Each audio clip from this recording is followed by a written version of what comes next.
విశాఖలో గీతం భూముల వ్యవహారం ఇప్పుడు దుమారం రేపుతోంది. 54 ఎకరాల భూములను బదలాయిస్తూ సర్కార్ తీసుకున్నటువంటి నిర్ణయం రాజకీయంగా వేడి రగిలించిందనే చెప్పుకోవాలి. ఈ విషయంలో ఒకవైపు వైసీపీ న్యాయ పోరాటం చేస్తోంది. ఆ భూముల ఇష్యూని సీబీఐకి ఇవ్వాలని డిమాండ్ చేస్తున్నటువంటి పరిస్థితి కూడా కనిపిస్తోంది. ఇదే అంశానికి సంబంధించి పూర్తి అప్డేట్ అందించడానికి, ఒక అనాలిసిస్ అందించడానికి న్యూస్ రూమ్ నుంచి AP input editor Chandrasekhar join అవుతున్నారు లైవ్ లో. చంద్రశేఖర్, గత కొద్ది రోజులుగా మనం చూస్తున్నాం ఈ గీతం యూనివర్సిటీ భూముల వ్యవహారం. ఒకవైపు వైసీపీ కుటుంబ సభ్యులకు దారదత్తం చేసేస్తున్నారు, కట్టబెడుతున్నారని చెప్తోంది. మరొక వైపు ప్రభుత్వం అంత ట్రాన్స్పరెన్సీ ఉంది, ఈ అంశానికి సంబంధించి అంత సజావుగానే సాగుతుంది, ఎటువంటి తప్పు జరగడం లేదని ప్రభుత్వం చెప్తోంది. సో మీ అనాలిసిస్ ఏంటి ఈ పూర్తి అంశానికి సంబంధించి?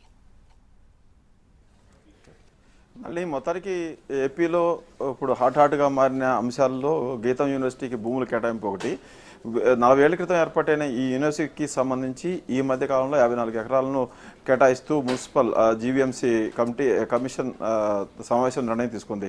అయితే ఈ భూములని కూడా ప్రభుత్వ భూములను అపరంగా గీతంకు అప్పగిస్తున్నారనేది వైసీపీ ఆందోళన చేస్తుంది. దాని మీద గొడవలు చేసింది, జీవీఎంసీ ముట్టడికి పిలిపించింది. ఆ రోజు అంతా రణరంగా మారింది. జీవీఎంసీలో వైసీపీ టీడీపీ కార్పొరేటర్ల మధ్య గొడవ జరిగింది, కొంతమంది దెబ్బలు కూడా తగిలాయి. ఇది గీతం యూనివర్సిటీకి 40 ఏళ్ల క్రితం ఏర్పాటైంది. 40 ఏళ్ళ నుంచి కూడా ఇంకొక 70 ఎకరాలు కూడా ప్రభుత్వ భూమి గీతం యూనివర్సిటీకి ఇచ్చారు. ఇప్పుడు మరొక 54 ఎకరాలు. ఈ మొత్తం భూమిని అంతా కూడా గీతంకి చంద్రబాబు నాయుడు బంధువు బాలకృష్ణ అల్లుడు విశాఖపట్నం ఎంపీ శ్రీభరత్ కాబట్టే అతనికి అలా ఇచ్చేశారు. వాస్తవంగా ఇది ఫామ్ డి పట్టాలు. ఈ డి ఫామ్ పట్టాలు అన్నింటినీ కూడా ఎవరికన్నా కేటాయించాలంటే వాటిని ప్రభుత్వం స్వాధీనం చేసుకున్న తర్వాత ఇవ్వాలి. అలా కాకుండా వాళ్ళ ఆధీనంలో ఉన్నాయి. ఎప్పటి నుంచో గీతం యూనివర్సిటీ ఆ భూమి చుట్టూ కాంపౌండ్ వాళ్ళు కట్టుకొని వాటిని తమ్ములుగానే చలామణి చేసుకుంటూ ఉంది. వైసీపీ అధికారంలో ఉన్నప్పుడు ఆ గోడను పగలగొట్టి ఆ భూమిలో కొంత భాగాన్ని ప్రభుత్వం స్వాధీనం చేసుకుంది, తిరిగి అక్కడ గోడ కట్టే ప్రయత్నం చేసింది. అయితే మళ్ళీ ఇప్పుడు టీడీపీ కూట ప్రభుత్వం అధికారంలోకి వచ్చిన తర్వాత అదే భూమిని అదే యూనివర్సిటీకి తిరిగి ఇవ్వాలని నిర్ణయం జరిగింది. దీని మీదనే గొడవ జరుగుతూ ఉంది.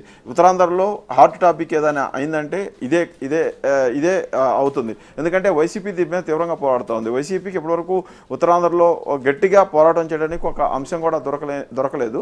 ఈ అంశాన్ని గట్టిగా పడుతున్నారు. శాసనమండలిలో ప్రతిపక్ష నేతగా ఉన్న బొత్స సత్యనారాయణ, అలాగే మాజీ మంత్రి అమర్నాథ్, మిగతా నాయకులందరూ కూడా మూకుమ్మడిగా ఏకమైపోయి ఈ భూముల కేటాయింపు నిర్ణయానికి వ్యతిరేకంగా పోరాడుతూ ఉన్నారు. అయితే దీన్ని టీడీపీలో సమర్థించుకునే వాళ్ళని చూస్తే తక్కువ మందే కనిపిస్తూ ఉన్నారు. పల్లా శ్రీనివాస్ టీడీపీ రాష్ట్ర అధ్యక్షుడు ఉన్నాడు. ఆయన 40 ఏళ్ల నుంచి గీతం యూనివర్సిటీ విద్యా సంస్థలను నిర్వహిస్తూ ఉంది.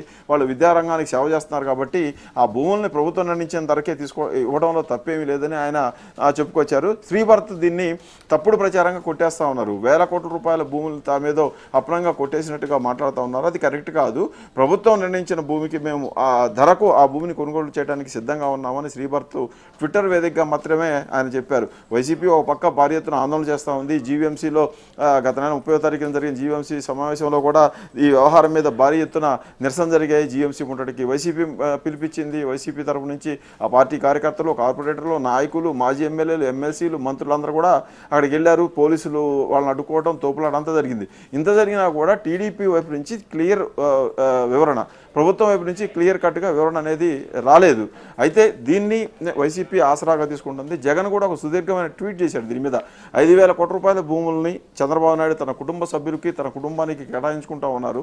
బాలకృష్ణ అల్లుడు, అలాగే లోకేష్కు తోడలుడుగా ఉన్న శ్రీభరత్కి ఇది అపరంగా అప్పగిస్తూ ఉన్నారు.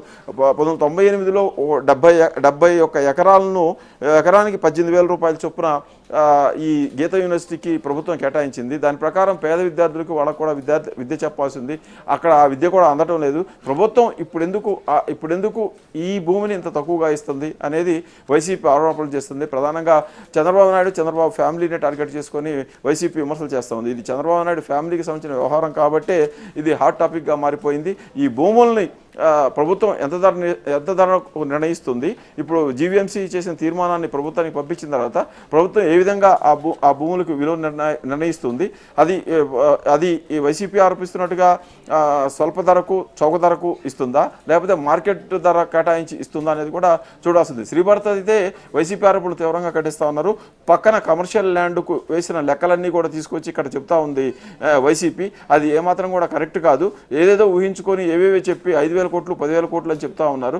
అది ఏమాత్రం కూడా కరెక్ట్ కాదు. మార్కెట్ వాల్యూ ప్రకారం గవర్నమెంట్ ఎంత ధర నిర్ణయిస్తే అంత ధరకు ఆ భూములు తీసుకోవడానికి తాము సిద్ధంగా ఉన్నాము.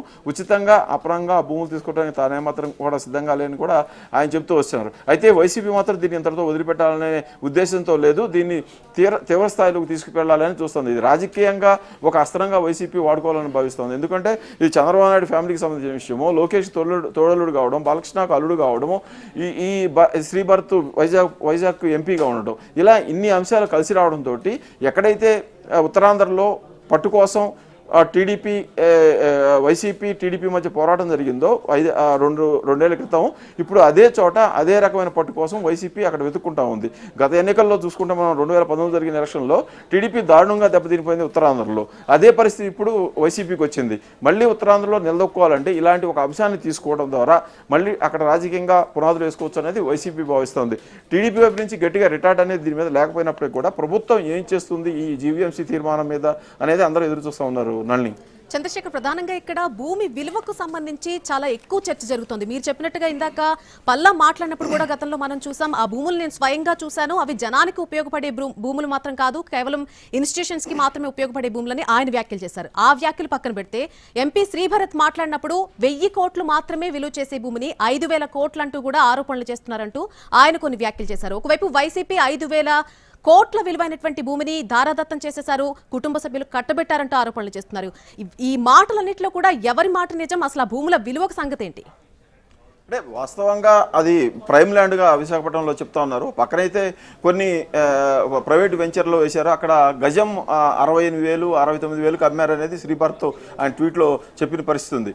ఆ రేటుని తీసుకొచ్చి దీనికి అంటగడతా ఉన్నారు. అదే పల్లా శ్రీనివాస్ చెప్పింది, అది ఉపయోగపడే భూములు కాదు ఎవరికి అన్నారు. పక్కన వేసిన వెంచర్లో ఉన్న రేటుని దీని రేటును కలిపేసేసి 1,000 కోట్లు అంటున్నారు.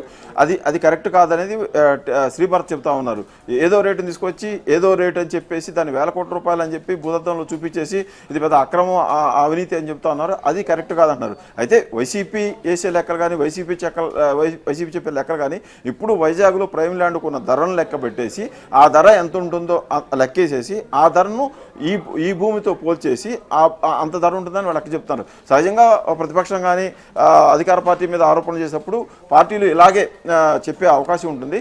వాస్తవంగా ఎంత ధర ఏంటనేది ప్రభుత్వం నిర్ణయించాల్సి ఉంది. అది మార్కెట్ వాల్యూ ప్రకారం నిర్ణయిస్తుందా, లేకపోతే అది కమర్షియల్ ల్యాండ్గా ఉంటే రియల్ ఎస్టేట్ వ్యాపారం చేసుకోవడానికి అనుకూలంగా ఉందా లేదా అనేది చూసి ఒక నిర్ణయం తీసుకునే అవకాశం ఉంది. ఇంత గొడవైన తర్వాత కూడా ప్రభుత్వం దాన్ని కారు చౌకగానో ఈ గీతం యూనివర్సిటీ కట్టబెడుతుందా అనేది కూడా ఇప్పుడు ఆలోచించాల్సిన విషయం. ఎందుకంటే ఒక సీఎం ఫ్యామిలీకి సంబంధించిన వ్యవహారం ఇది. ఆ వ్యవహారం మీద ఈ భూమి వ్యవహారాన్ని వీళ్ళు మెయిన్ టార్గెట్గా పెట్టుకొని వైసీపీ ఆందోళన చేస్తూ ఉంది. జగన్ కూడా దాని మీద కామెంట్లు చేస్తూ ఉన్నారు.